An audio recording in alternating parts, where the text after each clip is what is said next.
सप्तम विचार भक्त और भगवान का निरंतर उद्बोधन सुन रहे हैं आप। हे राजन, कौन कहता है कि तू सीता को यहां हर ले आओ? उसका नाम तो बताओ। वो कौन समस्त राक्षस जगत की सींग काट लेना चाहता, उसका समूल विनाश करना चाहता है?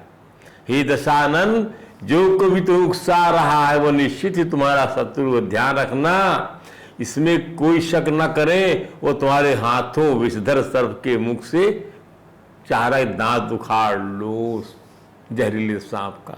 नहीं नहीं, ऐसा मत करना राक्षस राज, हाथ मत डालना उनकी स्त्री पर, क्योंकि देखो उस श्री राम के हाथों मुझे ऐसी मार पड़ी है कि मैं उसे भूल नहीं पाया।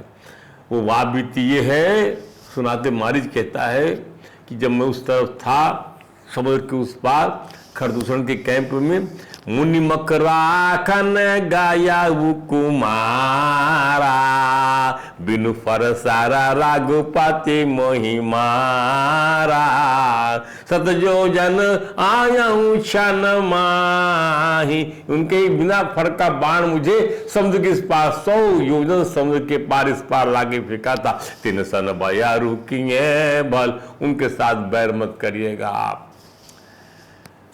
भृंगी को, हे महाराज, मारिच कह रहा है मेरी दशा तो भृंगी कीड़े जैसी हो गई है। हर जगह भी शूरवीर दिखाई देते हैं, उनसे विरोध करने में सफलता नहीं मिलेगी। भृंगी नामक कीड़ा किसी दूसरे कीड़े को दीवार की छेद में बंद कर देता है। भृंगी को बिल्ली कीड़ा भी कहते हैं। तब ये कीड़ा भृंगी का भय करता रहता है, करीब मेरे को दीवार बंद कर दिया। अब चिंतन करता भय के मारे वो अपने पहले शरीर का त्याग कर स्वयं भृंगी रूपी कीड़ा ही बन जाता है। इसका अर्थ है प्राप्त शरीर से चिंतन किए हुए रूप वाला शरीर मिल जाता है। ध्यान दीजिए, अंतकाली च मामि स्मरण मुक्त्वा कलेवरम या प्रयाति समद्भाव जाति नास्ते। अंत काल में जो मेरा चिंतन करते हुए, अर्थात जिस भाव से यम यम वापी स्मरण भाव तजति अंते कलेवरम तम तमय वेति कौनते ये सदा तद्भाव भाविता, उसी भाव को प्राप्त होता है चिंतन करता है। द्वेष मत करो किसी से, स्त्री का चिंतन मत करो, स्त्री बन जाओगे। दुष्ट का चिंतन मत करो, दुष्ट बन जाओगे। बैर का चिंतन मत करो, बैरी बन जाओगे। प्रेम का चिंतन करो, भगवान का चिंतन करो, भगवान के भक्त बन जाओगे। इसलिए मनुष्य को अन्य वस्तुओं का चिंतन न कर केवल परमात्मा का ही चिंतन करना चाहिए। चाहे जिस भाव से मारिच को हर जगह से राम लक्ष्मण ही दिखते हैं, उन्हीं के बारे में वो सोचता है। रावण को उसने संकेत से यही समझाने की कोशिश की कि हे दशानन, जिसने ताड़का को मारा, जय ताड़का सुबाहु इति खंडे हर को दंड, हरि का हर का दंड तोड़ दिया, सुबाहु को मारा, ताड़का को मारा, खरदूषण तीसरा बधेहु, खरदूषण को मारा, खर को मारा, दूसरा तीसरा को मारा। मनुष्य की बड़ी बंड, क्या वो मनुष्य हो सकता है? बकवास कौन कर रहा है? ये मनुष्य हो सकता है?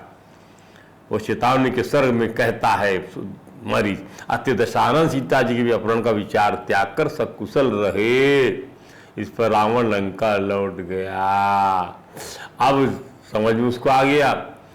तब वो शूर्पणखा समान समझाने आती, घायल शेरनी की तरह न कटी, गुस्से अपमान से भरी हुई वहां समझती भरी सभा में बड़े कातर भाव से राक्षस राज रावण सामने कहती, सारी सबक सुनाते हुए, ओम तम तुबार स्वभावश्या बुद्धिहीन राचय राक्षस, तुम्हारा स्वभाव बच्चों सरी का है, बुद्धिहीन हो तुम। ज्ञातव्यम तन जानी से कथम राजा, कैसे राजा बन गए हो तुम? तुम्हें जानने योग्य बातों ज्ञान भी नहीं। ज्ञातव्यम तन जानी से, ये चीज जानना चाहिए वो तुम नहीं मालूम।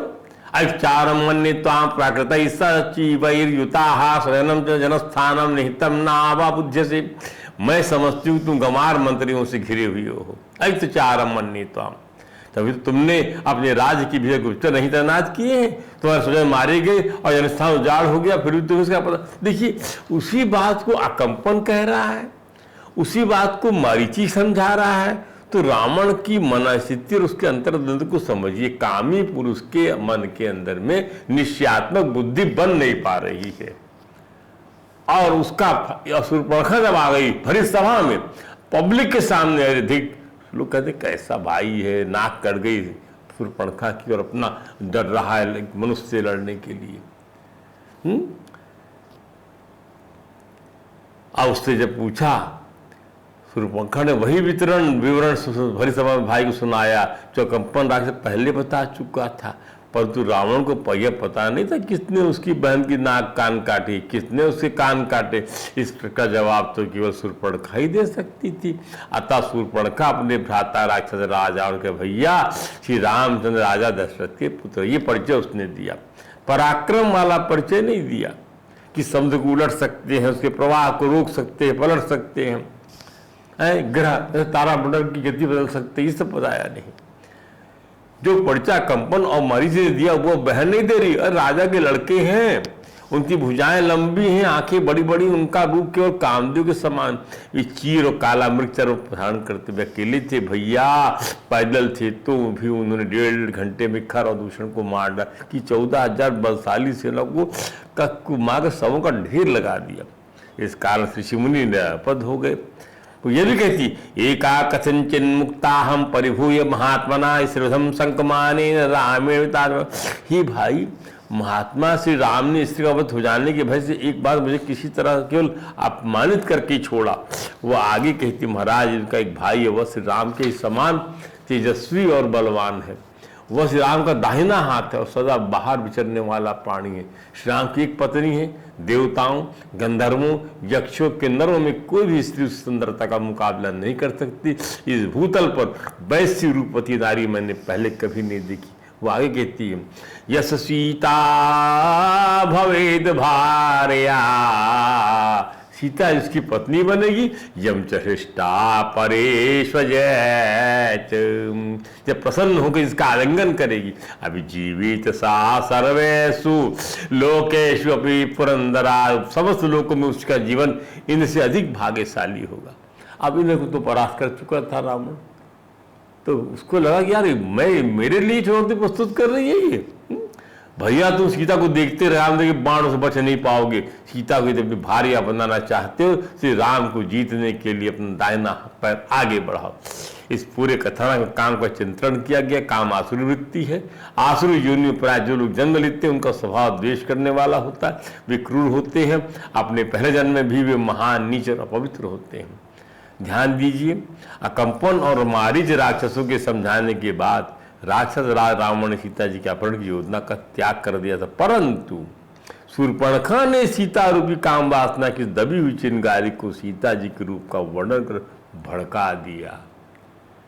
एक राक्षस की बहन जब भड़का दी भरी सभा में, तो कितनी रानियां थी उसके हरम में, तो हनुमान जी ने खुद ही देखा। सीता जी स्वयं शूर्पणखा की वासना पूर्ति में बाधा भी थी, तो शूर्पणखा अपनी शक्तिशाली भाई की वासना पूर्ति में अपने भी वासना पूर्ति को पूरा होते देखने की कुटिल मानसिकता छुपाई हुई है। अब क्या था, राक्षस राज की प्रतिष्ठा का सवाल तो था ही, अंतःकरण वासना की बीच के बीच अंकुरित होने लगे और राक्षस राज रावण मारीच द्वारा मारी कुटिल सज्जन की योजना लेकर पहुंच गया। मारीच ने तो भले बहुत समझाया, परंतु काम वासना रूप शत्रु ने रावण के ज्ञान को ऊपर ढक लिया, उसकी एक नहीं सुनी। सीता हरण की योजना ने मूर्त रूप ले लिया, रावण साधु बन गया, मारीच सोने का हिरण बन गया। क्या रूपक है। लोग साधु के ठग रूप के में ठगने की पात्रता देते हैं, साधु के रूप में साधु का रूप बना लो, सामने वाला व्यक्ति ठगा जाएगा गिरवा देखकर। क्या रूपक है, क्योंकि समाज साधु के रूप को आदर से देखता है, उस समय कोई प्रश्न नहीं करता, इसलिए आसानी से अपराध हो जाता है। सोना एक ऐसी धातु है कि आज भी लोग इससे लोग का स्मरण नहीं कर पाते। सीता जी ने मारीच राक्षस के सोने के हिरण वाले रूप को देखा तो देखती ही रह गई। वह मृग क्या था, करपट की अद्भुत कृति था, माया का बड़ा आकर्षक रूप था। मारीच के पास राक्षस रावण 2 बार गया था, क्योंकि वह मारीच के रूप बनाने की कला को जानता था, मारीच को रूप बनाने में महारत हासिल था।